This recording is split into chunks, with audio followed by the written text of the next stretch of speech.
ಭಗವದ್ಗೀತೆಯ 17ನೇ ಅಧ್ಯಾಯದಲ್ಲಿ ಕೃಷ್ಣ ಅರ್ಜುನನಿಗೆ ಯಜ್ಞ, ದಾನ, ತಪಸ್ಸು ಇವುಗಳಲ್ಲಿ ಇರುವಂತಹ ವೈವಿಧ್ಯ ಅದನ್ನು ತಾನು ವಿವರಿಸಿಕೊಂಡು ಬಂದ. ಯಾಕಂದರೆ ನಮ್ಮ ಬದುಕಿನಲ್ಲಿ ಯಾರು ದೇವರನ್ನು ಕಾಣಬೇಕು ಅಂತಿದ್ದಾನೆ, ದೇವರ ಅನುಗ್ರಹ ಪಡಿಬೇಕು ಅಂತಿದ್ದಾನೆ, ಅಂಥ ವ್ಯಕ್ತಿಗೆ ಬಹಳ ಮುಖ್ಯವಾಗಿರುವಂಥದ್ದು ಯಜ್ಞ, ದಾನ, ತಪಸ್ಸು.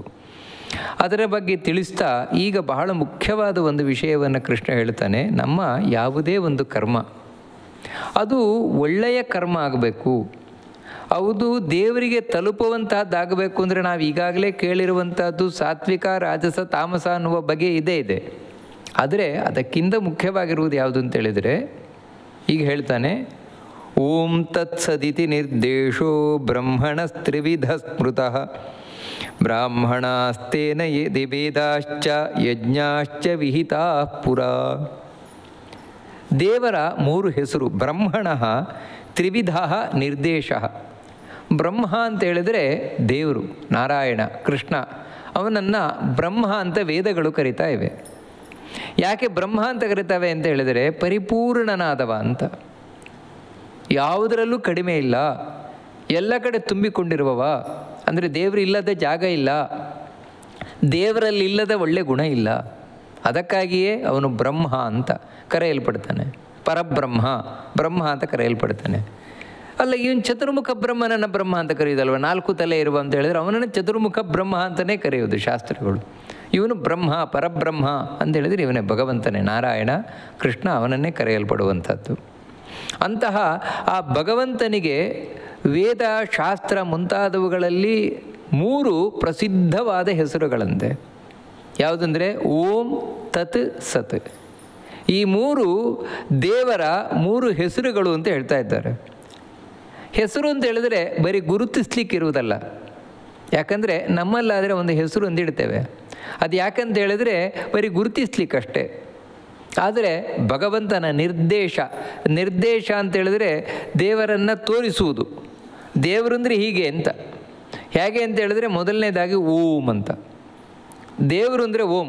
ಓಂ ಅನ್ನುವುದು ದೇವರ ಹೆಸರು ಹೌದು, ಓಂ ಅನ್ನುವುದು ದೇವರ ಗುರುತು ಹೌದು. ಅಂದರೆ ದೇವರ ಗುರುತು ಹೇಗೆ ಅಂತ ಹೇಳಿದರೆ, ಯಾರನ್ನು ನಾವು ಬ್ರಹ್ಮ, ದೇವರು ಅಂತ ಕರಿತೇವೆ ಅಂತ ಹೇಳಿದರೆ ಯಾರು ಓಂ ಎನ್ನುವಂತಹ ಶಬ್ದದ ಅರ್ಥವಾಗಿದ್ದಾನೋ ಅವನು, ಅಂದರೆ ಆ ಅರ್ಥದಿಂದ ಹೇಳಲ್ಪಡ್ತಾ ಇದ್ದಾನೋ ಅವನು. ಏನು ಓಂ ಅನ್ನುವಂಥದ್ದು ಏನು ಹೇಳ್ತಾ ಇದೆ ಅಂತ ಹೇಳಿದ್ರೆ, ಒಂದನೆಯದ್ದಾಗಿ ಯಾರು ಈ ಜಗತ್ತನ್ನೆಲ್ಲ ಹೊತ್ತಿದ್ದಾನೋ, ಜಗತ್ತಿನ ಜವಾಬ್ದಾರಿಯನ್ನು ಯಾರು ಹೊತ್ತಿದ್ದಾನೋ ಅವನು ಓಂ ಅಂತ ಕರೆಯಲ್ಪಡ್ತಾನೆ. ಅಂಥ ಭಗವಂತ ಅಂದರೆ ಇದು ದೇವರ ಗುರುತು. ದೇವರ ಒಂದು ಮುಖ್ಯವಾದ ಗುರುತು ಏನು ಅಂತ ಹೇಳಿದರೆ ಇಡೀ ಜಗತ್ತಿನ ಜವಾಬ್ದಾರಿಯನ್ನು ಹೊತ್ತು ನಿಂತವನು ಅಂತ. ಎರಡನೆಯದ್ದೇನು ಅಂತ ಹೇಳಿದರೆ, ಅಂದರೆ ಹೀಗೆ ಓಂಕಾರಕ್ಕೆ ಅನೇಕ ಅರ್ಥಗಳಿದೆ. ಒಂದು ಅರ್ಥ ಅಲ್ಲ, 2 ಅರ್ಥ ಅಲ್ಲ, ನಾವು ನೋಡ್ತಾ ಇರೋದು 1-2 ಅರ್ಥ ಅಷ್ಟೇ. ಇಷ್ಟಲ್ಲ, ಅನಂತ ಅರ್ಥಗಳಿದೆ, ಲೆಕ್ಕ ಇಲ್ಲದ ಅರ್ಥಗಳಿದೆ ಓಂಕಾರ ಅನ್ನೋದಕ್ಕೆ. ಒಂದು ಅರ್ಥ ಆ ರೀತಿ ಆದರೆ, ಅಂದರೆ ದೇವರು ಈ ಜಗತ್ತಿನ ಜವಾಬ್ದಾರಿ ಹೊತ್ತಿದ್ದಾನಂತಾದರೆ, ಎರಡನೆಯದ್ದು ಇಡೀ ಜಗತ್ತನ್ನು ಪ್ರವೇಶ ಮಾಡಿ ಕೂತಿದ್ದಾನೆ. ಇಡೀ ಜಗತ್ತಿನ ಒಳಗೆ, ಅಂದರೆ ಅಣು, ರೇಣು, ತೃಣ, ಕಾಷ್ಟ ಅಂತ ನಾವೇನು ಹೇಳ್ತೇವೆ, ಪ್ರತಿಯೊಂದು ವಸ್ತುವಿನೊಳಗೂ ದೇವರು ಕೂತಿದ್ದಾನೆ. ದೇವರಿಲ್ಲದ ಒಂದು ಜಾಗ ಇಲ್ಲ, ದೇವರಿಲ್ಲದ ಒಂದು ವಸ್ತು ಇಲ್ಲ. ಅದಕ್ಕಾಗಿ ಅವನು ಓಂ ಅಂತ ಕರೆಯಲ್ಪಡ್ತಾನೆ ದೇವರು. ಹೀಗೆ ಅನೇಕ ಅರ್ಥ. ಯಾಕಂದರೆ ಓಂ ಅನ್ನುವಂಥದ್ದೇನಿದೆ ತುಂಬ ರಹಸ್ಯವಾದ, ತುಂಬ ಶಕ್ತಿಯುತವಾದಂತಹ ಒಂದು ಮಂತ್ರ ಅದು. ಅಕಾರ, ಉಕಾರ, ಮಕಾರ, ನಾದ, ಬಿಂದು, ಶಾಂತ, ಅತಿಶಾಂತ ಈ ರೀತಿ ಬೆಳ್ಕೊಂಡು ಹೋಗ್ತದೆ. ನೋಡಲಿಕ್ಕೆ ಒಂದು ಅಕ್ಷರ ಓಂ ಅಂತ ಕಂಡ್ರೆ ಆ ಓಂ ಅನ್ನುವುದನ್ನು ಬಿಡಿಸಿದ್ರೇ 4 ಅಕ್ಷರ ಆಗುತ್ತೆ. ಅಕಾರ, ಉಕಾರ, ಮಕಾರ, ನಾದ, ಇಷ್ಟು. ಇನ್ನೂ ನೀವು ಬಿಡಿಸ್ಕೊಂಡು ಹೋದರೆ ಇನ್ನೂ ಅಕ್ಷರಗಳು ಆಗ್ತಾ ಹೋಗುತ್ತೆ. ಅನಂತ ಮಾತ್ರಾಂತ ಮುದಾಹರಂತಿ ಅದಕ್ಕೆ ಹೇಳ್ತಾರೆ. ಎಷ್ಟು ಅಂದರೆ ಲೆಕ್ಕ ಇಲ್ಲದಷ್ಟು. ಅದಕ್ಕಾಗಿಯೇ ಓಂಕಾರವನ್ನು ಎಲ್ಲರೂ ಜಪಿಸಲಿಕ್ಕೂ ಇಲ್ಲ, ಎಲ್ಲರೂ ಉಪಾಸನೆ ಮಾಡಲಿಕ್ಕೆ ಇಲ್ಲ ಓಂಕಾರವನ್ನು. ಈ ಓಂಕಾರವನ್ನು ಉಪಾಸನೆ ಮಾಡಲಿಕ್ಕೆ ಮುಖ್ಯವಾಗಿ ಅಧಿಕಾರಿಗಳು ಯಾರು ಅಂತ ಹೇಳಿದ್ರೆ ಸನ್ಯಾಸಿಗಳು. ಅವರೇ ಎಲಿಜಿಬಲ್ ಪರ್ಸನ್ಸ್. ಯಾವುದನ್ನು? ಓಂಕಾರವನ್ನು ತಾವು ಉಪಾಸನೆಯನ್ನು ಮಾಡಲಿಕ್ಕೆ. ಯಾಕಂತೇಳಿದರೆ ಆ ಓಂಕಾರದ ಉಪಾಸನೆ ಅನ್ನುವುದೇನಿದೆ ಅದು ಅಷ್ಟು ಮುಖ್ಯವಾಗಿದೆ, ಅಷ್ಟು ಕಠಿಣವಾಗಿದೆ ಅಂತ. ಅದರಿಂದಾಗಿಯೇ ಓಂಕಾರವನ್ನು ಎಲ್ಲರೂ ಉಪಾಸನೆ ಇದು ತಾವು ಉಚ್ಚಾರಣೆಯನ್ನು ಮಾಡಲಿಕ್ಕಿಲ್ಲ ಅಂತ ಹೇಳ್ತದೆ ಶಾಸ್ತ್ರಗಳು. ಯಾರು ಜ್ಞಾನಿಗಳಿದ್ದಾರೋ, ಬ್ರಾಹ್ಮಣರಿದ್ದಾರೋ, ಅವರು ತಾವು ಯಾವುದೇ ಒಂದು ವೇದ ಮಂತ್ರ ಮುಂತಾದವುಗಳನ್ನು ಹೇಳಬೇಕಾದ್ರೆ ತಾವು ಮೊದಲು ಓಂಕಾರದಿಂದ ಪ್ರಾರಂಭ ಮಾಡ್ತಾರೆ. ಯಾಕಂತ ಹೇಳಿದ್ರೆ ಓಂಕಾರದಿಂದಲೇ ಎಲ್ಲ ವೇದಗಳು ಹುಟ್ಟುಕೊಂಡಿದ್ದು, ಓಂಕಾರದಿಂದಲೇ ಎಲ್ಲ ಅಕ್ಷರಗಳು ಹುಟ್ಟುಕೊಂಡಿದ್ದು, ಎಲ್ಲ ಅಕ್ಷರಗಳು ಓಂಕಾರದಲ್ಲಿ ಸೇರಿಕೊಂಡಿದೆ. ಈ ರೀತಿ ಉಪನಿಷತ್ತುಗಳು ಓಂಕಾರದ ಮಹತ್ವವನ್ನು ತುಂಬ ಹೇಳ್ತದೆ. ಯಾಕಂದರೆ ಆ ಓಂಕಾರದಿಂದ ಕರೆಯಲ್ಪಡುವವನು ದೇವರು. ಅಂದರೆ ಸಮಸ್ತ ವೇದಗಳಿಂದ ದೇವರೇ ಕರೆಯಲ್ಪಡ್ತಾ ಇದ್ದಾನೆ ಅಂತ ಹೇಳಿದಾಗಾಯಿತು. ಸಮಸ್ತ ವೇದಗಳು ದೇವರನ್ನು ಹೇಳ್ತಾ ಇದೆ.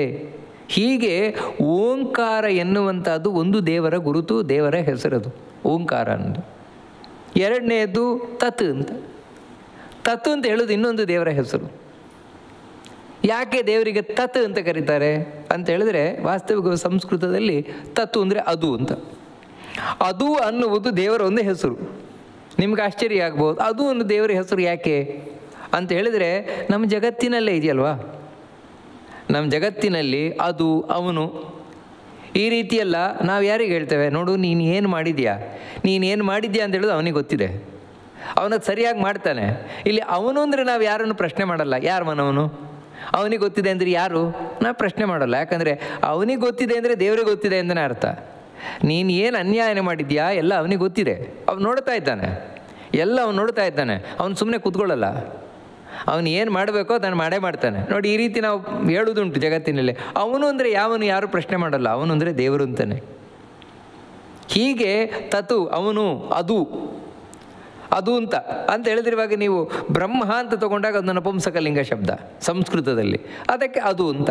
ನಾವು ಕನ್ನಡದಲ್ಲಿ ದೇವರನ್ನ ಪುಲ್ಲಿಂಗದಲ್ಲೇ ಹೇಳುವುದುಂಟು, ಅದಕ್ಕೆ ಅವನು ಅಂತ ಹೇಳ್ತೇವೆ. ಹೀಗೆ ಅವನು, ಅದು ಅನ್ನುವಂಥದ್ದು ದೇವರ ಇನ್ನೊಂದು ಹೆಸರು, ಪ್ರಸಿದ್ಧವಾದ ಹೆಸರು ದೇವರದು, ಪ್ರಸಿದ್ಧವಾದ ಹೆಸರಿದು. ಜಗತ್ತಿನಲ್ಲೇ ನಾವು ನೋಡುವ ಹಾಗೆ ನಾನು ಏನು ಮಾಡಿದ್ದೇನೆ ಅದರಿಂದ ಅವನು ತೃಪ್ತನಾಗ್ಲಪ್ಪ ಅಂತ ನಾವೇ ರೀತಿ ಹೇಳೋದುಂಟು. ಅಂತಹ ಭಗವಂತನಿಗೆ ತತ್ ಅಂತ ಸಂಸ್ಕೃತದಲ್ಲಿ ಯಾಕೆ ಕರೀತಾರೆ, ಅವನು ಅಂತ ನಾವು ಯಾಕೆ ಹೇಳ್ತೇವೆ ಅಂತ ಹೇಳಿದರೆ, ಯಾವ ದೇವರು ನಮ್ಮ ಎದುರಿಗೆ ಕಾಣೋದಿಲ್ವೋ ಅದಕ್ಕೆ ಅವನು ತತು ಅಂತ ಹೇಳಿದರೆ, ತತು ಅಂದರೆ ಅವನು, ಇವನು ಅಂತ ನಾವು ಹೇಳಲ್ಲ. ನೋಡಿ, ವಾಸ್ತವಿಕವಾಗಿ ದೇವರು ಇವನು ಅಂತ ಹೇಳಲ್ಲ. ನೀನು ಏನು ಮಾಡಿದ್ಯಾ ಅದು ಇವನಿಗೆ ಗೊತ್ತು, ಇವನಿಗೆ ಗೊತ್ತಿದೆ ಅಂದರೆ ಯಾರೋ ಎದರಲ್ಲಿರುವವನಿಗೆ ಯಾರಿಗೆ ಗೊತ್ತಿದೆ ಅಂತ ನಾವು ಪ್ರಶ್ನೆ ಮಾಡ್ತೇವೆ. ಅವನಿಗೆ ಗೊತ್ತಿದೆ ಅಂದರೆ ಪ್ರಶ್ನೆ ಮಾಡಲ್ಲ. ಯಾಕಂತ ಹೇಳಿದರೆ ದೇವರು ನಮಗೆ ಬರೀಗಣ್ಣಿಗೆ ಕಾಣೋಲ್ಲ, ಅದಕ್ಕೆ ಅವನು ತತ್ ಅಂತ ಹೇಳಿದರೆ ಪರೋಕ್ಷವಾಗಿ ಇರುವವನು, ಕಣ್ಣ ಮುಂದೆ ಕಾಣದವನು ಈ ಜಡವಾದ ಕಣ್ಣಿಗೆ. ಹಾಗಂತ ದೇವರು ಇಲ್ಲ ಅಂತಲ್ಲ, ದೇವರಿದ್ದೇ ಇದ್ದಾನೆ. ಈ ಬರಿಗಣ್ಣಿಗೆ ಕಾಣದೇ ಇದ್ದರೂ ಕೂಡ ನಮ್ಮ ಎದುರಿಗೆ ಇದ್ದಾನೆ ದೇವರು, ಅದಕ್ಕೋಸ್ಕರ ಅವನು ತತ್. ಎರಡನೇದೇನು ಅಂತ ಹೇಳಿದ್ರೆ, ಯಾಕೆ ದೇವರನ್ನು ತತ್ ಅಂತ ಕರೀತಾರೆ ಅಂದರೆ, ತತ ಅಂದರೆ ಅವನು ತುಂಬಿಕೊಂಡಿರುವವನು ಅಂತ. ಯಾವುದರಿಂದ ಅಂದರೆ ಗುಣಗಳಿಂದ. ಏನು ಒಳ್ಳೊಳ್ಳೆ ಗುಣಗಳಿದೆ, ಆ ಎಲ್ಲ ಒಳ್ಳೆ ಗುಣಗಳಿಂದ ತುಂಬಿಕೊಂಡಿರುವವನು ದೇವರು. ದೇವರಲ್ಲಿ ಇಲ್ಲದ ಒಂದು ಒಳ್ಳೆ ಗುಣವೇ ಇಲ್ಲ. ಅದಕ್ಕೋಸ್ಕರ ದೇವರು ಅಂತ ಹೇಳಿದ್ರೇ ಎಲ್ಲ ಒಳ್ಳೆಯ ಗುಣಗಳ ಮೂರ್ತಿ ದೇವರು. ಅಂಥ ದೇವರನ್ನು ನಾವು ಒಂದೊಮ್ಮೆ ನಿರ್ಗುಣ ಅಂತ ಹೇಳಿಬಿಟ್ಟು ಅಂತ ಹೇಳಿದ್ರೆ, ದೇವರಂತ ಹೇಳಿದ್ರೆ ಏನು ಗುಣವೇ ಇಲ್ಲ ಅವನಲ್ಲಿ ಅಂತ ಹೇಳಿದರೆ ಅದಕ್ಕಿಂತ ದೊಡ್ಡ ಅವಮಾನ ದೇವರಿಗೆ ಬೇಡ. ಯಾಕೆ ಅಂತ ಹೇಳಿದ್ರೆ, ಯಾವನೇ ಒಬ್ಬ ವ್ಯಕ್ತಿಯಲ್ಲಿ ಒಳ್ಳೆ ಗುಣ ಇರಬೇಕು, ಎಲ್ಲ ಕೆಟ್ಟ ಗುಣ ಇರಬೇಕು. ನಾವು ನೋಡ್ತೇವಲ್ವ, ಜಗತ್ತಿನಲ್ಲಿರುವ ಒಂದು ವಸ್ತುವನ್ನು ನೀವು ನೋಡಿದರೂ ಅದರ ಗುಣಧರ್ಮ ನೀವು ನೋಡ್ತೀರಿ. ಅದರ ಗುಣಧರ್ಮ ಏನು, ಕ್ಯಾರೆಕ್ಟರಿಸ್ಟಿಕ್ ನಾವು ನೋಡ್ತೇವೆ. ಏನೂ ಇಲ್ಲವೇ ಇಲ್ಲ ಅದರಲ್ಲಿ ಅಂತ ಹೇಳಿದರೆ, ಏನು ಗುಣವೂ ಇಲ್ಲ ಅದರಲ್ಲಿ ಅಂತ ಹೇಳಿದರೆ ಆ ವಸ್ತುವೇ ಇಲ್ಲ ಅಂತ. ಅದಕ್ಕಾಗಲ್ಲ. ದೇವರು ಎಲ್ಲ ಒಳ್ಳೆ ಗುಣಗಳಿಂದ ಕೂಡಿಕೊಂಡವನು, ಅದಕ್ಕೆ ಅವನು ತತ್ ಅಂತ ಕರೀತಾರೆ. ಇನ್ನೊಂದು ದೇವರ ಹೆಸರು ಮೂರನೇದು ಏನಂದರೆ ಸತ್ ಅಂತ. ಸತ್ತು ಅನ್ನುವುದು ದೇವರ ಇನ್ನೊಂದು ಹೆಸರು. ಸತ್ ಅಂತ ಹೇಳಿದ್ರೇನು, ಸತ್ತು ಅಂತ ಹೇಳಿದರೆ ಅದರ ಅರ್ಥ ಮುಂದೆ ಹೇಳ್ತಾನೆ ಕೃಷ್ಣ. ಮುಖ್ಯವಾಗಿ ಏನು ಅಂತ ಹೇಳಿದರೆ, ಅವನು ನಿರ್ದೋಷನಾದವನು ಅಂತ. ಸತ್ತು ಅಂತ ಹೇಳಿದ್ರೆ ದೋಷ ಇಲ್ಲದವತ್ತು. ಅಂದರೆ ಇಲ್ಲಿ ಕನ್ನಡದ ಸತ್ತು ಅಲ್ಲ, ಕನ್ನಡದಲ್ಲಿ ಸಾಯುವುದು ಸತ್ತು ಅಂದರೆ ಬೇರೆ, ಆದರೆ ಸಂಸ್ಕೃತದಲ್ಲಿ ಸತ್ಕರ್ಮ ಅಂತ ಹೇಳ್ತೇವೆ ನೋಡಿ. ಸತ್ಕರ್ಮ, ಸದ್ವ್ಯಕ್ತಿ, ಸಂತರು, ಇದೆಲ್ಲ ಏನು ಅಂದರೆ ಸತ್ ಶಬ್ದದಿಂದ ಬಂದಿರುವುದು. ಅದೇನು ಅಂದರೆ ದೋಷ ಇಲ್ಲದ ವಸ್ತು, ನೋ ಫಾಲ್ಟ್. ಇದು ಇನ್ನೊಂದು ದೇವರ ಗುರುತು. ಅಂದರೆ ಇವೆಲ್ಲ ದೇವ್ರ ಗುರುತುಗಳು, ದೇವ್ರ ಹೆಸರು ಹೌದು, ದೇವ್ರ ಗುರುತು ಹೌದು. ಇದು ಏನು ದೇವ್ರ ಗುರುತು ಅಂತ ಹೇಳಿದರೆ, ಯಾರು ನಿರ್ದೋಷನಾಗಿದ್ದಾನೋ, ಎಲ್ಲ ಗುಣಗಳಿಂದ ಪೂರ್ಣನಾಗಿದ್ದಾನೋ ಅವನು ಸತ್ ಅಂತ ಕರೆಯಲ್ಪಡುತ್ತಾನೆ. ಹೀಗೆ ದೇವರ 3 ಪ್ರಸಿದ್ಧವಾದ ಹೆಸರುಗಳು ಯಾವುದು ಅಂತ ಹೇಳಿದ್ರೆ ಓಂ, ತತ್, ಸತ್ ಅಂತ. ಅಂದರೆ ಇದು ದೇವರ ಕ್ವಾಲಿಟೀಸ್, ಗುಣಗಳನ್ನು ಹೇಳ್ತಾ ಇವೆ. ಇಂಥ ಭಗವಂತನಿಂದ ಸ್ಮೃತಃ ಅಂತ ಹೇಳ್ತಾರೆ. ತ್ರಿವಿಧ ಸ್ಮೃತಃ. ಸ್ಮೃತಃ ಅಂತ ಹೇಳಿದರೆ ಹೀಗೆ ವೇದಶಾಸ್ತ್ರಗಳಲ್ಲಿ ಹೇಳಲ್ಪಟ್ಟಿದೆ, ಸ್ಮರಿಸಲ್ಪಟ್ಟಿದೆ ದೇವರ ಬಗ್ಗೆ, ಹಾಗೆ ಹೇಳಲ್ಪಟ್ಟಿದೆ. ಅದಕ್ಕೆ ಇವಾಗ ಶಾಸ್ತ್ರಗಳಲ್ಲಿ, ವೇದಗಳಲ್ಲಿ ಓಂ ಅಂತ ಬಂತು ಅಂತ ಹೇಳಿದರೆ ಅದು ಇವನನ್ನೇ ಹೇಳ್ತಾ ಇರೋದು, ಪರಬ್ರಹ್ಮನಾದ ನಾರಾಯಣನನ್ನೇ ಹೇಳ್ತಾ ಇರೋದು. ತತ್, ಸತ್ ಬಂದರೆ ಆ ದೇವರನ್ನೇ ಹೇಳ್ತಾ ಇರುವಂಥದ್ದು. ತೇನ ಅಂಥ ಭಗವಂತನಿಂದ ಬ್ರಾಹ್ಮಣಾ ಯಜ್ಞಾ ವೇದಾಶ್ಚ ವಿಹಿತಾ. ಪುರ ಹಿಂದೆ ಈ ಜಗತ್ತು ಸೃಷ್ಟಿ ಮಾಡಬೇಕಾದ್ರೆ ಇಂಥ ಭಗವಂತನಿಂದಲೇ, ಇವನಿಂದಲೇ, ಬೇರೆಯವರಿಂದಲ್ಲ, ಈ ದೇವರಿಂದಲೇ ಬ್ರಾಹ್ಮಣರು ವಿಹಿತಾ. ವಿಹಿತಾ ಅಂದರೆ ಸೃಷ್ಟಿಸಲ್ಪಟ್ಟರು, ಬ್ರಾಹ್ಮಣರು ಸೃಷ್ಟಿಸಲ್ಪಟ್ಟರು, ವೇದಗಳು ಸೃಷ್ಟಿಸಲ್ಪಟ್ಟವು, ಯಜ್ಞಗಳು ಸೃಷ್ಟಿಸಲ್ಪಟ್ಟವು. ಈ 3 ಇಂಥ ಭಗವಂತನಿಂದಲೇ ಸೃಷ್ಟಿಸಲ್ಪಟ್ಟದ್ದು. ಇಂಥ ಭಗವಂತ ಅಂದರೆ ಎಂಥ ಭಗವಂತ ಅಂತ ಹೇಳಿದರೆ, ಯಾರು ಓಂಕಾರದಿಂದ ಕರೆಯಲ್ಪಡ್ತಾ ಇದ್ದಾನೋ ಅಂಥ ಭಗವಂತನಿಂದ, ಯಾರು ತತ್ ಶಬ್ದದಿಂದ ಕರೆಯಲ್ಪಡ್ತಾ ಇದ್ದಾನೋ ಆ ದೇವರಿಂದ, ಯಾರು ಸತ್ ಶಬ್ದದಿಂದ ಕರೆಯಲ್ಪಡ್ತಾ ಇದ್ದಾನೋ ಆ ದೇವರಿಂದ. ಅದಕ್ಕಾಗಿಯೇ ಈ 3 ಕೂಡ ಓಂಕಾರದಿಂದಲೇ ಶುರುವಾಗ. ಯಾಕಂದರೆ ಆ ಓಂಕಾರದಿಂದ ಕರೆಯಲ್ಪಡುವ ದೇವರಿಂದಲೇ ಹುಟ್ಟಿದ್ರಿಂದಾಗಿ ಬ್ರಾಹ್ಮಣನಿಗೆ ಅವನ ಬದುಕು ಪ್ರಾರಂಭ ಆಗುವುದೇ ಓಂಕಾರದಿಂದ. ಅಂದರೆ ಅವನು ಯಾವುದೇ ಒಂದು ಕೆಲಸ ಮಾಡಬೇಕಾದ್ರೂ ಹರಿ ಓಂ ಅಂತಲೇ ಶುರು ಮಾಡೋದು, ಶುರು ಮಾಡಬೇಕು. ಹಾಗೇನೆ ಓಂಕಾರವನ್ನು ಹೇಳದೆ ಅವನು ಬ್ರಾಹ್ಮಣನಾದವನು ಏನು ಮಾಡಿದ್ರು ವೇಸ್ಟ್. ಅದು ಕಾರಣ ಏನು ಅಂತ ಹೇಳಿದ್ರೆ, ಆ ಓಂಕಾರ ಅವನಿಗೆ ದೇವರನ್ನು ನೆನಪು ಮಾಡಿಕೊಡುತ್ತದೆ. ಓಂಕಾರ ಎನ್ನುವಂಥದ್ದು ದೇವರನ್ನು ನೇನು ಮಾಡಿಕೊಳ್ಳೋದು. ಅದಕ್ಕೋಸ್ಕರ ಅವನು ಓಂಕಾರ ಪೂರ್ವಕವಾಗಿ ಎಲ್ಲ ಮಾಡಬೇಕು. ಕೆಲವರಿಗೆ ಪ್ರಶ್ನೆ ಬರ್ಬೋದು, ಹೌದು ಬ್ರಾಹ್ಮಣರು ಮಾತ್ರ ಯಾಕೆ ಓಂಕಾರ ಹೇಳಬೇಕು, ಓಂಕಾರ ಹೇಳಬೇಕು ಅಂತ ಹೇಳ್ತೀರಲ್ವಾ, ಉಳಿದವ್ರು ಯಾಕೆ ಹೇಳ್ಬಾರ್ದು? ಇವಾಗ ಶೂದ್ರರು ಯಾಕೆ ಓಂಕಾರ ಹೇಳ್ಬಾರ್ದು? ಯಾಕಂದರೆ ಮನುಷ್ಯರಲ್ವಾ, ಎಲ್ರಿಗೂ ದೇವ್ರು ಬೇಕಪ್ಪ. ಅದಕ್ಕೋಸ್ಕರ ಎಲ್ಲರೂ ದೇವ್ರ ಬಗ್ಗೆ ಹೇಳ್ಬೋದಲ್ವಾ, ಓಂಕಾರ ಹೇಳ್ಬೋದಲ್ವಾ ಅನ್ನುವ ಪ್ರಶ್ನೆ ಬರಬಹುದು. ವಾಸ್ತವಿಕವಾಗಿ ನಾವು ಶಾಸ್ತ್ರಗಳಲ್ಲಿ ಎಲ್ಲಿಯೇ ಆಗಲಿ ನಮ್ಮ ಋಷಿಗಳು ಇದನ್ನು ಇಂಥವ್ರು ಹೇಳಬೇಕು, ಇದನ್ನು ಇಂಥವ್ರು ಹೇಳಬಾರ್ದು ಅಂತ ಹೇಳಿದ್ದು ಯಾವುದೇ ತಾರತಮ್ಯದ ದೃಷ್ಟಿಯಿಂದಲ್ಲ, ಮತ್ತು ಅನುಕೂಲತೆಯ ದೃಷ್ಟಿಯಿಂದ. ಅಂದರೆ ಇವಾಗ ಓಂಕಾರ ಅನ್ನುವಂಥದ್ದು ಹೇಳುವುದು ಅಂತ ಹೇಳಿದ್ರೆ ನಾವಿವತ್ತು ಓಂ ಅಂತ ಹೇಳ್ತೇವಲ್ವ, ಈ ರೀತಿ ಅಲ್ಲ. ಯಾಕಂತ ಹೇಳಿದ್ರೆ ಇವಾಗ ಓಂ ಅನ್ನುವುದು ಎಲ್ಲ ಕೆಲವರು ಬಂದು ಕೇಳೋದುಂಟು, ಓಂಕಾರ ಹೇಳ್ಬೋದ ನಾವು ಅಂತ. ಅಲ್ಲ, ಓಂಕಾರ ಹೇಳಿ ಆಯ್ತಲ್ವ ನೀವು, ಅದೆಲ್ಲ ಇಲ್ಲಿ ಹೇಳೋದು. ಮತ್ತೇನೆಂದರೆ ಓಂಕಾರದ ಉಪಾಸನೆ ಅಂತ ಹೇಳಿದರೆ ಅದರ ಅರ್ಥವನ್ನು ಅನುಸಂಧಾನ ಮಾಡಿಕೊಂಡು ಆ ರೂಪ ಏನಿದೆ ರೂಪವನ್ನು ಚಿಂತನೆಯನ್ನು ಮಾಡ್ತಾ ಅದನ್ನು ಉಚ್ಚಾರಣೆಯನ್ನು ಮಾಡುವಂಥದ್ದು. ಉಚ್ಚಾರಣೆ ಅಂತ ಹೇಳಿದ್ರೆ ಆಗಲ್ಲ, ಓಂಕಾರದ ಉಚ್ಚಾರಣೆ ಅಂದರೆ ನಾಭಿಯಿಂದ ಹೊಕ್ಕಳಿನಿಂದ ಬರಬೇಕದು ಅದರ ಉಚ್ಚಾರಣೆ. ಯಾಕಂದರೆ ಒಮ್ಮೆ ಓಂಕಾರವನ್ನು ಒಬ್ಬ ವ್ಯಕ್ತಿ ಸರಿಯಾಗಿ ಉಚ್ಚಾರಣೆ ಮಾಡಿದ ಅಂದರೆ ಇಡೀ ದೇಹದಲ್ಲಿ ವೈಬ್ರೇಷನ್ ಉಂಟಾಗಬೇಕು. ಅದು ನಿಜವಾದ ಓಂಕಾರದ ಉಚ್ಚಾರಣೆ. ವೈಬ್ರೇಷನ್ ಉಂಟಾಗಬೇಕು ಅವನಿಗೆ, ಅವನ ಎಲ್ಲ ಷಡ್ಚಕ್ರಗಳೇನಿದೆ ಜಾಗೃತ ಆಗಬೇಕು. ಆ ರೀತಿ ಓಂಕಾರದ ಉಚ್ಚಾರಣೆ, ಅದಕ್ಕೆ ಹೇಳೋದು ಅದೊಂದು ಉಪಾಸನೆ ಅಂತ. ಅದು ಗುರು ಮೂಲಕವೇ ಬರಬೇಕು. ಆ ಓಂಕಾರದ ಉಪಾಸನೆ ಗುರುವಿನ ಮೂಲಕವೇ ತಿಳ್ಕೊಳ್ಬೇಕು, ಹೊರತು ನಾವು ಸುಮ್ಮನೆ ಹೇಳಿದಾಗೆ ಓಂ ಓಂ ಓಂ ಅಂತ ಹೇಳೋದಲ್ಲ ಅದು. ಅದಕ್ಕೋಸ್ಕರ ಆ ರೀತಿಯ ಉಪಾಸನೆ ಏನಿದೆ ಅದು ವಿಶೇಷವಾಗಿ ಬ್ರಾಹ್ಮಣನಲ್ಲಿಯೂ ಸನ್ಯಾಸಿಗೆ ಹೇಳಲ್ಪಟ್ಟಿರುವಂಥದ್ದು. ಅದಕ್ಕೆ ಆ ಬ್ರಾಹ್ಮಣರು ಓಂಕಾರದಿಂದ ಸೃಷ್ಟಿಸಲ್ಪಟ್ಟರು, ಓಂಕಾರ ವಾಚ್ಯನಾದ ಭಗವಂತನಿಂದ. ಅದೇ ರೀತಿ ವೇದಗಳು ಈ ಓಂಕಾರದಿಂದಲೇ ತಾವು ಹೊರಬಂದವುಗಳು. ಅಂದರೆ ಮೊದಲು ಓಂಕಾರದೊಳಗೆ ಎಲ್ಲ ವೇದಗಳು ಸೇರಿಕೊಂಡಿದ್ವು. ಅಂಥ ವೇದಗಳು ಸೃಷ್ಟಿಯಾದ ಮೇಲೆ ಓಂಕಾರದಿಂದ ಬೇರ್ಪಟ್ಟು ಹೊರಗೆ ಬಂದು ತಾವು ಮತ್ತು ವಿಸ್ತಾರವನ್ನು ಹೊಂದಿದ್ವು. ಅದಕ್ಕಾಗಿಯೇ ವೇದವನ್ನು ಉಚ್ಚಾರಣೆ ಮಾಡಬೇಕಾದ್ರೆ ಓಂಕಾರ ಇಲ್ಲದೆ ಉಚ್ಚಾರಣೆ ಮಾಡಲಿಕ್ಕೇ ಇಲ್ಲ. ಯಾವುದೇ ಒಂದು ಮಂತ್ರವನ್ನು ಹೇಳಬೇಕಾದ್ರೆ ಓಂಕಾರದಿಂದಲೇ ಶುರು ಮಾಡುವುದು, ಓಂಕಾರದಲ್ಲಿಯೇ ಮುಗಿಸುವುದು. ಯಾಕಂತ ಹೇಳಿದ್ರೆ ಆ ಓಂಕಾರದಿಂದ ಕರೆಯಲ್ಪಡುವ ದೇವರಿಂದಲೇ ಸೃಷ್ಟವಾಗಿದೆ. ಅದೇ ರೀತಿ ಯಜ್ಞ, ಎಲ್ಲ ಯಜ್ಞಗಳೂ ಕೂಡ ಆ ಓಂಕಾರದಿಂದ ಕರೆಯಲ್ಪಡುವ ನಾರಾಯಣನಿಂದಲೇ ಸೃಷ್ಟಿಯಾದದ್ರಿಂದ ಯಜ್ಞದಲ್ಲಿಯೂ ಓಂಕಾರ ಅನ್ನುವಂಥದ್ದು ಕಂಪಲ್ಸರಿ ಬೇಕೇ ಬೇಕು. ಓಂಕಾರ ಪೂರ್ವಕವಾಗಿಯೇ ಪ್ರತಿಯೊಂದು ಆಹುತಿಯನ್ನು ಕೊಡಬೇಕಾದದಲ್ಲಿ. ಇಲ್ಲಿದ್ರಲ್ಲ, ಒಂದು ಮಂತ್ರ ಹೇಳಬೇಕಾದ್ರೆ ಓಂಕಾರ ಪೂರ್ವಕವಾಗಿ ಹೇಳಿ ಆಹುತಿಯನ್ನು ಕೊಡಬೇಕಾದದ್ದು.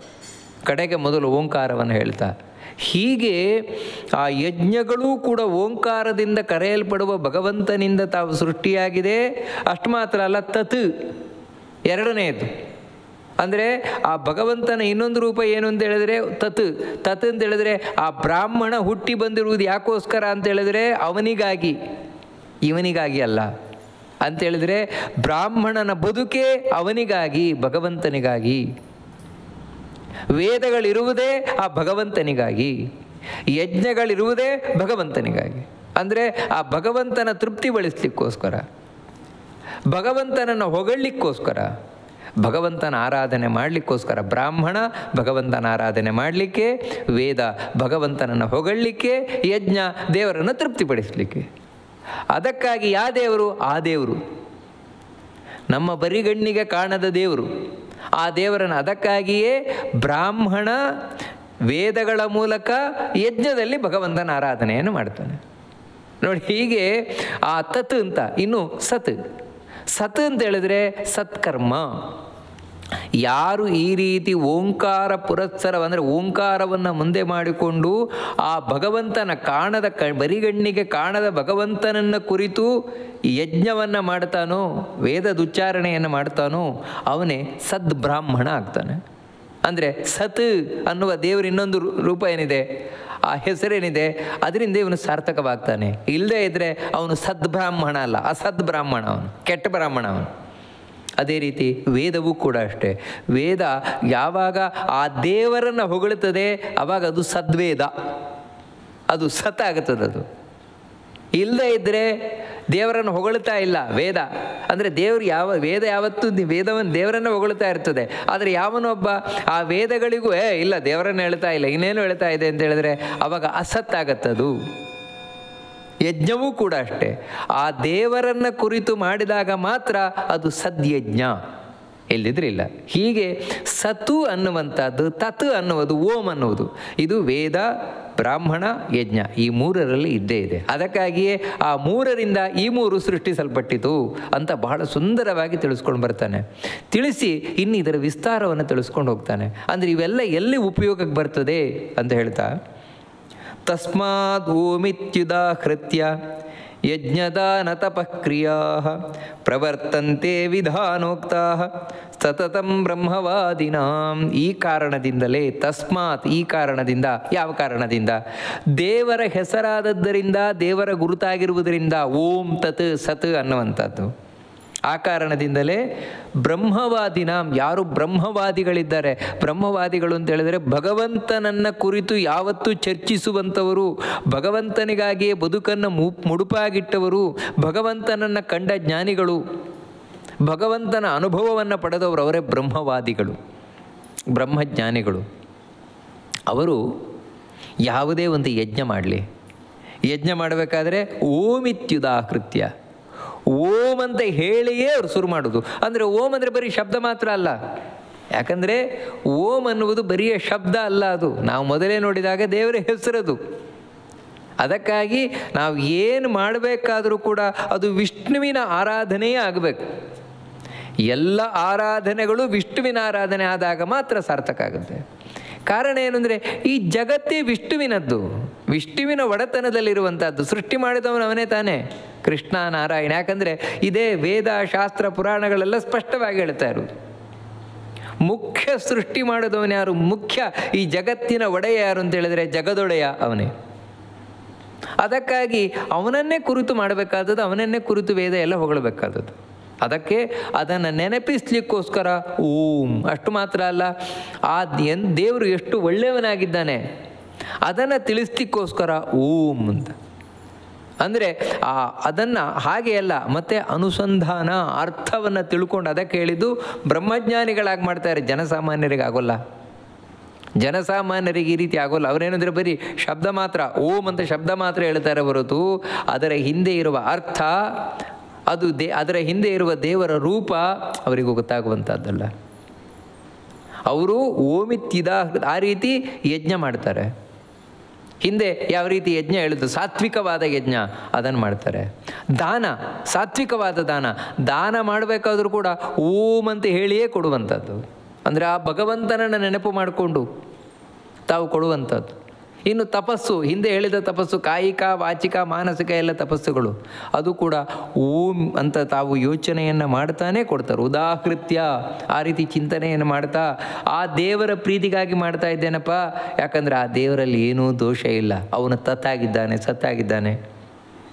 ಅದರಿಂದಾಗಿಯೇ ವಿಧಾನೋಕ್ತಾ ಪ್ರವರ್ತಂತೆ. ಅವರು ಮಾಡುವ ಏನು ಯಜ್ಞ ದಾನ ತಪಸ್ಸಿದೆ ಅದು ವಿಧಿಪೂರ್ವಕವಾಗಿ, ಅಂದರೆ ಶಾಸ್ತ್ರದಲ್ಲಿ ಯಾವ ರೀತಿ ಮಾಡಬೇಕು ಅಂತ ಹೇಳಿದ್ದಾರೆ ಅದೇ ರೀತಿ ಇರ್ತದೆ, ಹೆಚ್ಚು ಕಮ್ಮಿ ಆಗಲ್ಲ. ಅಂದರೆ ಏನಾಗುತ್ತೆ, ಶಾಸ್ತ್ರದಲ್ಲಿ ಹೇಳಿದಾಗ ಮಾಡಿದರೆ ಏನಾಗುತ್ತೆ, ಅದು ಹೋಗಿ ದೇವರಿಗೆ ತಲುಪುತ್ತದೆ. ಯಾವ ರೀತಿ ಅಡ್ರೆಸ್ ಕರೆಕ್ಟ್ ಇದೆ ಅಂತ ಹೇಳಿದರೆ, ಯಾವ ಅಡ್ರೆಸ್ಸಿಗೆ ಹಾಕಿರ್ತೇವೆ ಆ ಅಡ್ರೆಸ್ಸಿಗೆ ಹೋಗಿ ತಲುಪುತ್ತದಲ್ವ ಪತ್ರ. ಅದೇ ರೀತಿ ನಾವು ಮಾಡುವ ವಿಧಾನ ಸರಿ ಇದೆ ಅಂತ ಹೇಳಿದ್ರೆ, ನಾವು ಯಾವ ದೇವರನ್ನು ತಿಳ್ಕೊಳ್ಬೇಕು ಆ ದೇವರನ್ನು ತಿಳ್ಕೊಂಡು ಮಾಡ್ತಾ ಇದ್ದೇವೆ ಅಂತ ಹೇಳಿದ್ರೆ ಖಂಡಿತ ಆ ದೇವರಿಗೆ ಹೋಗಿ ಮುಟ್ತದದು ಆ ಕರ್ಮ. ಅದರಿಂದ ಹೇಳ್ತಾ ಇದ್ದಾನೆ, ಈ ಪ್ರತಿಯೊಂದು ಕೂಡ ಅವರು ಮಾಡುವಂಥದ್ದು ವಿಧಾನೋಕ್ತವಾಗಿರ್ತದೆ. ಅಂದರೆ ಶಾಸ್ತ್ರದಲ್ಲಿ ಹೇಳಿದಾಗೆ ಶಾಸ್ತ್ರದ ವಿಧಾನಕ್ಕನುಸಾರವಾಗಿರ್ತದೆ ಬ್ರಹ್ಮಜ್ಞಾನಿಗಳದ್ದು. ಯಾಕಂದರೆ ಅವ್ರು ಏನು ಮಾಡಬೇಕಾದ್ರೂ ಓಂ ಅಂತ ಹೇಳಿ ಮಾಡ್ತಾರೆ. ಇದರಿಂದ ಏನು ಹೇಳಿದಾಗಾಯಿತು ಅಂತ ಹೇಳಿದರೆ, ಹಿಂದೆ ಹೇಳಿದಾಗೆ ಒಬ್ಬ ವ್ಯಕ್ತಿ ತಾನು ಸಾತ್ವಿಕವಾದಂತಹ ಯಜ್ಞ ಮಾಡ್ತಾನೆ. ಸಾತ್ವಿಕವಾದ ಯಜ್ಞ ಮಾಡಿದರೂ ಕೂಡ ಅದರಲ್ಲಿ, ಅಂದರೆ ಹಿಂದೆ ನಾವು ಕೇಳಿದಾಗೆ ಸಾತ್ವಿಕವಾದ ಯಜ್ಞ, ಸಾತ್ವಿಕವಾದ ತಪಸ್ಸು ಎಲ್ಲ ನಾವು ಕೇಳಿದ್ದೇವೆ. ಆ ರೀತಿ ಒಬ್ಬ ಸಾತ್ವಿಕವಾದ ಯಜ್ಞವನ್ನು ಮಾಡ್ತಾನೆ ಅಂತ ಹೇಳಿದ್ರೆ, ಅಭಿಸಂಧಾಯ ಅಫಲಾಕಾಂಕ್ಷಿಭಿರ್ಯಜ್ಞೋ ವಿಧಿದೃಷ್ಟೋ ಯಜ್ಯತೆ ಎಷ್ಟವ್ಯಮೇವೇತಿ ಮನಃ ಸಮಾಧಾಯತ ಸಾತ್ವಿಕ ಅಂತ ಹಿಂದೆ ಏನು ಹೇಳಿದ್ದಾನೆ. ಯಾವುದೇ ಆಸೆ ಆಕಾಂಕ್ಷೆಗಳಿಲ್ಲ, ಶಾಸ್ತ್ರದಲ್ಲಿ ಯಾವ ರೀತಿ ಹೇಳಿದೆಯೋ ಆ ರೀತಿ ಮಾಡ್ತಾನೆ. ಮತ್ತೇನೆಂದರೆ ಇದು ನನ್ನ ಕರ್ತವ್ಯಪ್ಪ, ಆ ರೀತಿ ಮಾಡ್ತಾನೆ. ಇಷ್ಟು ಮಾಡಿಯೂ ಕೂಡ ಅಲ್ಲಿ ಓಂಕಾರ ಬರಲಿಲ್ಲ ಅಂತ ಹೇಳಿದರೆ, ಸತ್ತು ಅಂತ ಇರಲಿಲ್ಲ ಅಂತ ಹೇಳಿದರೆ ಅವನು ಮಾಡಿದ್ದು ಸಾತ್ವಿಕ ಆಗೋಲ್ಲ. ಒಂದೊಮ್ಮೆ ಅವನು ಮಾಡಿದ್ದಾನೆ, ಆಸೆ ಆಕಾಂಕ್ಷೆಗಳಿಲ್ಲ ಅಂತ ತಿಳ್ಕೊಳ್ಳಿ, ಮತ್ತು ಶಾಸ್ತ್ರದಲ್ಲಿ ಹೇಳಿದಾಗ ಮಾಡಿದ್ದಾನೆ, ಮಾಡಬೇಕು ಅಂತಲೇ ಮಾಡಿದ್ದಾನೆ. ಆದರೆ ಸ್ವಲ್ಪ ಏನೋ ತಪ್ಪಾಗಿದೆ, ಮಾಡಬೇಕಾದ್ರೆ ಎಲ್ಲೋ ಒಂಚೂರು ತಪ್ಪಾಗಿದೆ, ಎಡವಿದ್ದಾನೆ. ಹಾಗಾದರೂ ಕೂಡ ಈ ಓಂಕಾರವನ್ನು ಅವನು ತಾನು ಪಠಿಸ್ತಾ ಅದನ್ನು ಅನುಸಂಧಾನ ಮಾಡಿಕೊಂಡು ಮನಸ್ಸಿನಲ್ಲಿ ಇಟ್ಟುಕೊಂಡು ತಾನು ಮಾಡಿದ ಅಂತ ಹೇಳಿದರೆ ಆ ಯಜ್ಞ ಪೂರ್ಣ ಆಗತ್ತೆ, ದಾನ ಪೂರ್ಣ ಆಗತ್ತೆ, ತಪಸ್ಸು ಪೂರ್ಣ ಆಗತ್ತೆ ಅಂತ ತಿಳ್ಕೊಳ್ಳುವಂಥದ್ದು. ಇದು ಯಾರಿಗೆ? ಬ್ರಹ್ಮಜ್ಞಾನಿಗಳದಕ್ಕೆ ಅವ್ರು ಮಾಡಿದ್ದು ಯಾವತ್ತೂ ಸರಿಯಾಗೇ ಇರುತ್ತೆ. ಯಾಕಂದರೆ ಈ ರೀತಿ ಅವ್ರು ಮಾಡುವುದರಿಂದ. ಹಾಗಂದರೆ ಇದೇನು ಅಂತ ಹೇಳಿದ್ರೆ, ಆ ಫಿಲಪ್ ದ ಬ್ಲ್ಯಾಂಕ್ ಅಂತ ಏನು ಹೇಳ್ತೇವೆ, ಆ ರೀತಿ ಬ್ಲ್ಯಾಂಕನ್ನೆಲ್ಲ ಇದು ಫಿಲಪ್ ಮಾಡಿಬಿಡ್ತದೆ. ಅವನ ಕರ್ಮದಲ್ಲಿ ಇರುವಂತಹ ಬ್ಲ್ಯಾಂಕ್ಗಳನ್ನೆಲ್ಲ ಫಿಲಪ್ ಮಾಡುವ ತಾಕತ್ತು ಇದಕ್ಕಿದೆ. ಎರಡನೇದೇನು ಅಂತ ಹೇಳಿದರೆ, ಓಂ ಅನ್ನುವುದನ್ನು ಹೇಳಿದ ಕೃಷ್ಣ. ಇನ್ನು ತತ್, ಆ ತತ್ ಅದರ ಬಗ್ಗೆ ತಿಳಿಸ್ಕೊಳ್ತಾನೆ. ತದಿತ್ಯನಭಿಸಂಧಾಯ ಫಲಯಜ್ಞ ತಪಕ್ರಿಯಾ ದಾನಕ್ರಿಯಾಶ್ಚ ವಿವಿಧಾ ಕ್ರಿಯಂತೆ ಬ್ರಹ್ಮಕಾಂಕ್ಷಿಭಿ ಮೋಕ್ಷಕಾಂಕ್ಷಿಭಿ. ತತ್ ಅಂತ, ತತ್ ಅಂದರೆ ನಾವು ಆವಾಗಲೇ ಕೇಳಿದಾಗ ಆ ದೇವರನ್ನು ಕುರಿತು. ಅಂದರೆ ಯಾರು ಜ್ಞಾನಿಗಳಿದ್ದಾರೆ, ಮೋಕ್ಷಕಾಂಕ್ಷಿಭಿ ಅಂತ.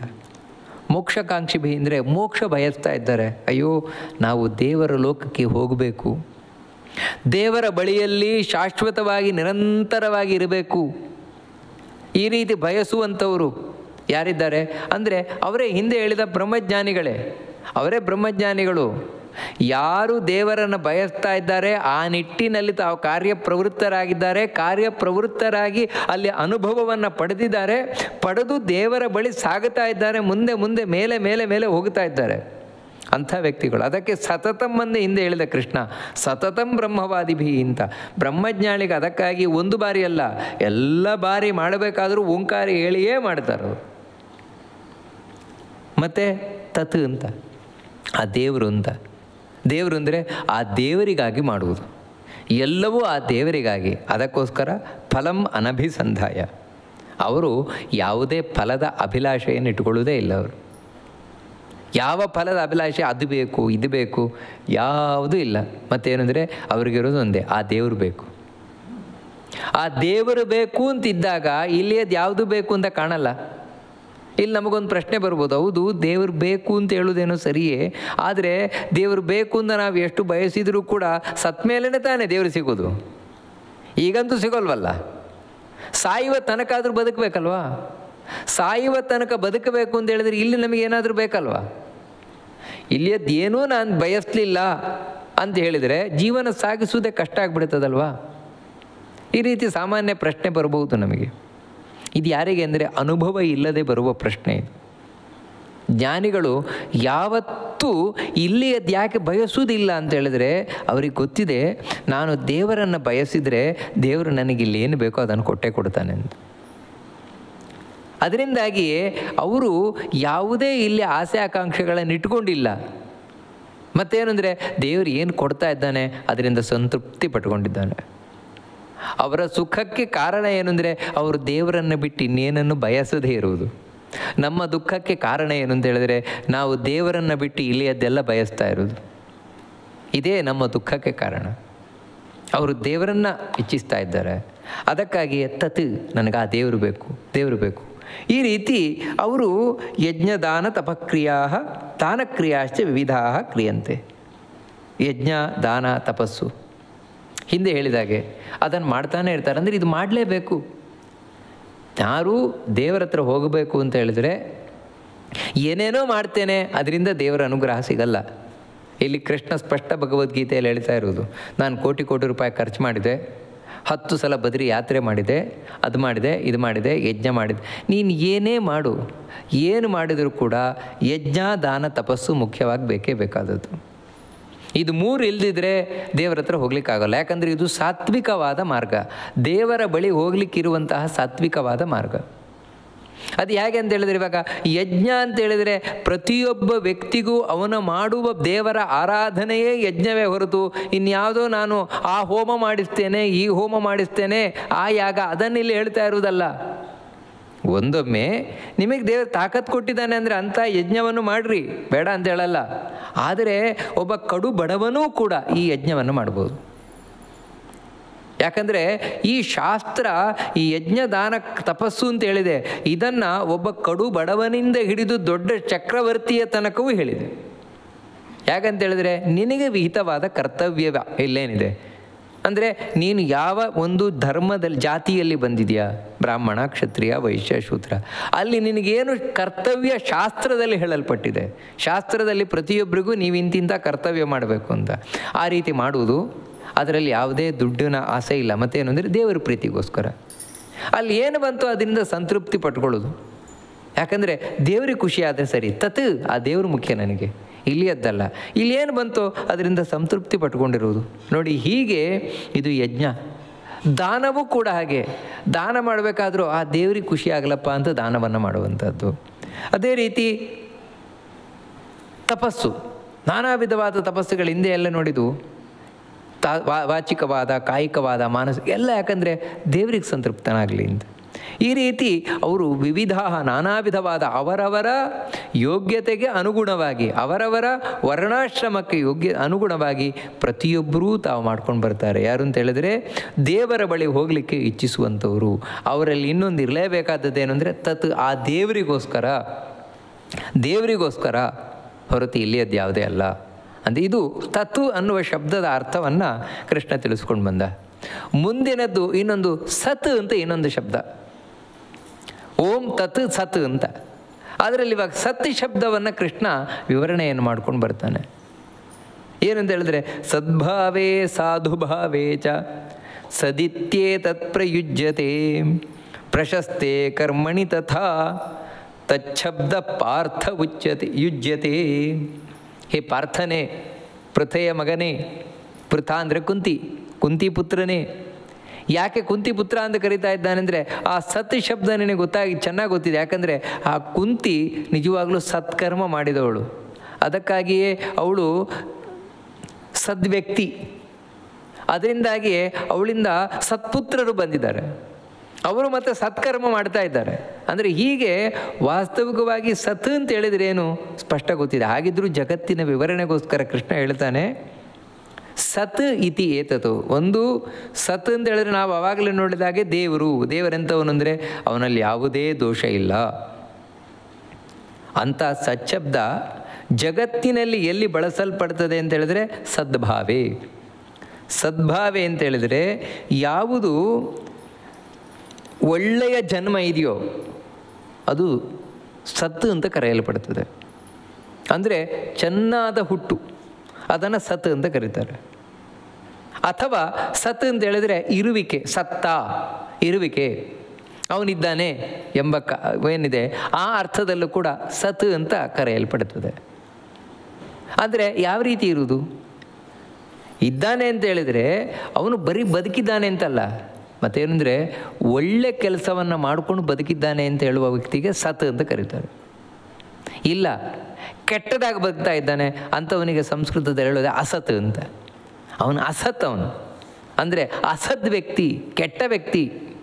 ಇವನು ಒಳ್ಳೆ ವ್ಯಕ್ತಿ ಅಂದರೆ ಒಳ್ಳೆಯದು ಎನ್ನುವ ಅರ್ಥದಲ್ಲಿ ಸತ್ ಎನ್ನುವ ಶಬ್ದ ಪ್ರಯೋಗದಲ್ಲಿದೆ. ಒಳ್ಳೆಯತನ, ಒಳ್ಳೆಯದ್ದು ಎನ್ನುವ ಅರ್ಥದಲ್ಲಿ. ಅದೇ ರೀತಿ ಹುಟ್ಟು ಎನ್ನುವ ಅರ್ಥದಲ್ಲಿದೆ ಸತ್ ಅನ್ನುವಂಥದ್ದು. ಅಂದರೆ ಅದರಿಂದ ಏನಾಯಿತು ಅಂತ ಹೇಳಿದರೆ, ಇವಾಗ ಯಾವ ವ್ಯಕ್ತಿ ಓಂಕಾರವನ್ನು ತಾನು ಅನುಸಂಧಾನವನ್ನು ಮಾಡಿಕೊಂಡು ತತ್ ಆ ಕಣ್ಣಿಗೆ ಕಾಣದೇ ಇರುವ ದೇವರ ಪ್ರೀತಿಗಾಗಿ ಯಾವ ಕರ್ಮವನ್ನು ಮಾಡ್ತಾನೆ, ಅದರಿಂದಾಗಿ ತತ್ ಅಂದರೆ ಸತ್ ಅಂತ ಹೇಳಿದರೆ ಅವನಿಗೆ ಒಳ್ಳೆಯ ಫಲದ ಜನನವಾಗ್ತದೆ, ಒಳ್ಳೆಯ ಫಲ ಸಿಗ್ತದೆ ಅವನಿಗೆ, ಕೆಟ್ಟದಂತ ಆಗುವುದೇ ಇಲ್ಲ ಅವನಿಗೆ. ನೋಡಿ, ಇದು ಸತ್ ಶಬ್ದದಿಂದ ಹೇಳಲ್ಪಡ್ತಾ ಇರುವಂಥದ್ದು. ಮತ್ತಿಂದೇನು ಅಂದರೆ ಅವನು ಒಳ್ಳೆಯವನಾಗ್ತಾನೆ. ಅದು ಇನ್ನೊಂದು ಸದ್ಭಾವೇ ಸಾಧುಭಾವೇ ಚ. ಸಾಧುಭಾವ ಅಂದರೆ ಒಳ್ಳೆತನ ಉಳ್ಳವನಾಗ್ತಾನೆ. ದೇವರ ಆರಾಧನೆಯಿಂದ ಆಗುವ ಅಂದರೆ ವಿಶೇಷವಾಗಿ ವಿಷ್ಣುವಿನ ನಾರಾಯಣನ ಆರಾಧನೆಯಿಂದ ಆಗುವ ದೊಡ್ಡ ಪ್ರಯೋಜನ ಏನಂತ ಹೇಳಿದ್ರೆ, ನನಗೆ ದುಡ್ಡು ಬಂತು, ಆಸ್ತಿ ಬಂತು, ಅದು ಬಂತು, ಇದು ಬಂತು, ಇದು ಯಾವುದೂ ಅಲ್ಲ.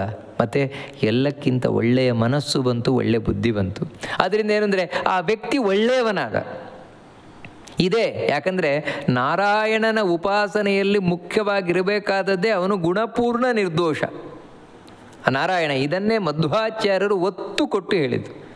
ನೀವು ಯಾವತ್ತೂ ದೇವರ ಉಪಾಸನೆಯನ್ನು ಮಾಡಬೇಕಾದ್ರೆ, ದೇವರ ಆರಾಧನೆಯನ್ನು ಮಾಡಬೇಕಾದ್ರೆ ನಮ್ಮ ಮನಸ್ಸಿನಲ್ಲಿ ಇರಬೇಕು ಅಂದರೆ ದೇವರಲ್ಲಿ ಒಂಚೂರೂ ದೋಷ ಇಲ್ಲ, ಎಲ್ಲ ಒಳ್ಳೆ ಗುಣಗಳು ದೇವರಲ್ಲಿದೆ. ಈ ರೀತಿ ನಾವು ತಿಳಿದು ದೇವರನ್ನು ಉಪಾಸನೆ ಮಾಡ್ತೇವೆ ಅಂತ ಹೇಳಿದರೆ ತಮ್ಮ ಯಥಾ ಉಪಾಸತೆ ತದೇವ ಭವತಿ ಅಂತ. ನಾವು ದೇವರನ್ನು ಹೇಗೆ ಪೂಜೆ ಮಾಡ್ತೇವೆ, ಉಪಾಸನೆ ಮಾಡ್ತೇವೆ, ನಮ್ಗೆ ಹಾಗೆ ಕೊಡ್ತಾನಂತೆ ದೇವರು. ದೇವರನ್ನು ನೀನು ಒಳ್ಳೆಯವನಪ್ಪ ಅಂತ ಹೇಳಿದರೆ ನಮ್ಮನ್ನು ಒಳ್ಳೆಯವನನ್ನಾಗಿ ಮಾಡ್ತಾನೆ.